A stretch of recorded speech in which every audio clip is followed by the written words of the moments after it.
ಮಾಡ್ತಾ ಇರ್ತೀರಿ. ಅದಕ್ಕಿಂತ ಮುಖ್ಯವಾಗಿ ಕೃಷಿ ಮತ್ತು ಕೃಷಿಗೆ ಬೇಕಾಗಿದ್ದ ಮಾರ್ಕೆಟ್, ಈಗ ಮೇಲೆ ಹೇಳ್ತಾ ಇದ್ದೀನಿ, ಉದ್ಯೋಗ ಕೊಡುವ ಕ್ಷೇತ್ರ, ಅದನ್ನು ನೀವು ಮಾಡಿದ್ರಪ್ಪ ಅಂದ್ರೆ ಮೋಸ್ಟ್ಲಿ ಇದಕ್ಕೆಲ್ಲ ಪರಿಹಾರ ಸಿಗ್ಬೋದು ಅಂತೇಳಿ. ಏನು ಸಪೋರ್ಟಿಂಗ್ ಪ್ರೈಸ್ ಕಾನೂನು ಮಾಡೋದು ಮತ್ತು ಪ್ರತಿ ಗ್ರಾಮ ಪಂಚಾಯತಿ PFCಗೆ ಗೋಡೌನ್ ಕಟ್ಟಿ ಅಲ್ಲಿ ರೈತ ತಮ್ಮ ಬೆಳೆ ಇಡುವಂಥ ವ್ಯವಸ್ಥೆ ಮಾಡಿದ್ರೆ ಅವ್ರಿಗೊಂದಿಷ್ಟು ರೇಟ್ ಬಂದಾಗ ಮರಗಳಿಗೆ ಅನುಕೂಲ ಆಗ್ತದೆ. ಇದನ್ನು ಮೇಲೆ ಹೇಳ್ತಾ ಇರ್ತೀನಿ. ಯಾಕಂದ್ರೆ ಇದು ಚಿಂತನೆಗೆ ಯೋಗ್ಯ ಇರುವಂಥ ವಿಷಯ. ಯಾಕಂದರೆ ನಡಕ್ಕೆ ಏಜೆಂಟ್ರಿಗೆ ಸಿಗಲಾರ್ದು ಡೈರೆಕ್ಟ್ ಏನಾಗ್ತದಪ್ಪ ಅಂತಂದ್ರೆ ಪಂಚಾಯತ್ ಒಳಗೆ ಅಥವಾ ಗೋಡೌನ್ದಲ್ಲಿ ಇರೋದ್ರಿಂದ ಡೈರೆಕ್ಟಾಗಿ ವ್ಯಾಪಾರಿಗಳ ಜೊತೆಗೆ ರೈತರ ಮಾರುವಂಥದ್ದು ಬರ್ತದೆ, ರೇಟ್ ಬರ್ಬೋದಲ್ಲ, ಅಲ್ಲಿದ್ದವ್ರಿಗೆ ಒಂದು ಅನುಕೂಲ ಆಗ್ತದೆ. ಮತ್ತು ರೇಟ್ ಬಂದಾಗ ಕಾಳ ಮಾರೋದಕ್ಕೆ ರೈತರಿಗೆ ಭಾಳ ಹೆಲ್ಪ್ ಆಗ್ತದೆ. ಇದು ಒಂದು ಹೊಸ ಅರ್ಥನೀತಿಗೆ ಆಧಾರವಾಗ್ತದೆ. ಮತ್ತು ಅದೇ ಕಾಲಕ್ಕೆ ಹತ್ತಿ ಮತ್ತು ಎಣ್ಣೆಯ ಪದಾರ್ಥ ಬೆಳೆಯುವಂಥದ್ದು, ಹತ್ತಿ ಬೆಳೆಯುವಂಥದ್ದು ಆಗಬೇಕು. ಕಬ್ಬು ಬೆಳೆಯೋದನ್ನು ಕಡಿಮೆ ಮಾಡಿಸಿ ಭಾಳ ಯೋಗ್ಯ.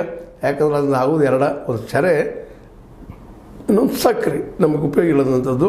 ಅಲ್ಲೇ ಮತ್ತೊಂದು ಏನಪ್ಪ ಅಂತಂದ್ರೆ ಕುಡುಕರ ಹಾವಳಿಗೆ ರೆಡಿ ಆಗೋದಕ್ಕೆ ಕ್ಷೇತ್ರ ಆಗಲಿಕ್ಕತ್ತದ. ಆ ಕಬ್ಬು ಬೆಳೆಯುವ ಕ್ಷೇತ್ರದಲ್ಲೇ ನಾವು ಎಣ್ಣೆ ಕಾಳುಗಳನ್ನು, ಹತ್ತಿಯನ್ನು ಬೆಳೆದ್ರೆ ಇನ್ನಷ್ಟು ಸಮೃದ್ಧಿ ಆಗ್ತದೆ. ಜೊತೆಗೆ ಇಲ್ಲಿ ಇಂಡಸ್ಟ್ರಿ ಮೇಲೆ ಹೇಳಲಿಕ್ಕೆ ಸಾಧ್ಯದ.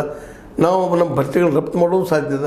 ಎಣ್ಣೆಯಿಂದ ಈಗ ನಾವು ಇಲ್ಲಿ ಬೇರೆ ಕಡೆ ತರಿಸುವಂಥ ಆಮದು ಮಾಡಿಕೊಳ್ಳುವಂಥ ಎಣ್ಣೆ ಪ್ರಮಾಣವೂ ನಿಲ್ತದೆ ಅನ್ನೋದು ಒಂದು ಸಾಮಾನ್ಯ ನಂಬಿಕೆ. ನಿಮಗೇನು ಅನ್ನಿಸ್ತದೆ?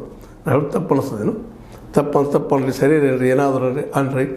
ಯಾರು ಪರಿಶಿಷ್ಟ ವಿರೋಧಿನೋ ನಿಯಮ ಗುರ್ತ ಹೇಳಿರಿ ಅಂತ ಹೇಳ್ತಾ, ಇದು ನಿಮ್ಮ ಲೈಕ್ ಆಗಿರ್ಬೋದು. ಲೈಕ್ ಮಾಡಿ, ಶೇರ್ ಮಾಡಿ, ಕಾಮೆಂಟ್ ಮಾಡೋ ಜೊತೆಗೆ ಸಬ್ಸ್ಕ್ರೈಬ್ ಆಗೋದು ನಿಲ್ಲಿಸ್ಕೊಬೇಡ್ರಿ. H60 ನ್ಯೂಸ್ ಅರ್ಥ ಸೀತಾರಾಮನ್ ಸತ್ಯ ಕೈಗಡೆ ವಂದನೆಗಳು.